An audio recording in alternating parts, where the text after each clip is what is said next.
Skye lost her battle to CHF about a few weeks ago. We've been mourning with the cats, like Millie has been nonstop crying. So Skye passed due to a blood clot. We were warned about it. It was sudden. We didn't see no signs leading up to it.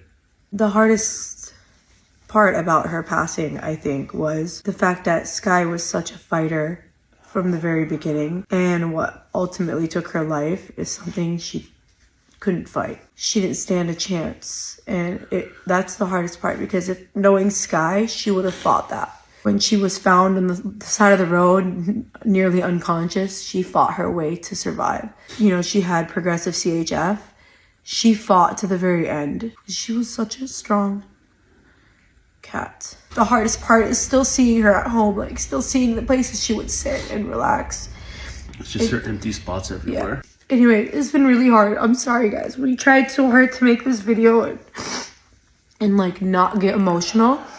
But you know, Skye was a family member. She was our first cat. Like she was the reason we became cat parents. So like she marked us in a way that no other cat could, I think. And she was so innocent. I was always receiving compliments about her. Like, God, she's such a sweetheart. Because she truly was a sweetheart. And we know you guys love her too.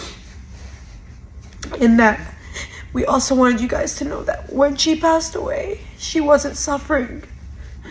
It was really quick. We took her in for some results just a few days before she passed.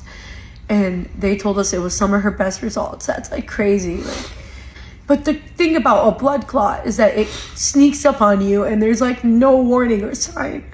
There's like no way to stop it.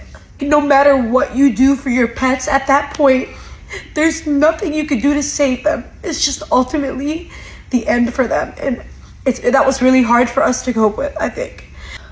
That is all we have to say. It is our only update. A lot of you had hopes that Skye was doing great. And the truth was, she was doing great. So if you guys have a cat that's going through the same thing, there's so much research being done now to kind of prevent this from getting worse. And when we had found out about Skye, it was already too late. So like she had already progressed so quickly. Otherwise, had we learned what we know now, we could have actually maybe like slowed things down a bit. I'm always open to answering any questions you have. If you have a cat who's going through the same thing, or if you just want to leave a comment below, like we're happy to help. But like I want to advocate for Skye as much as we can.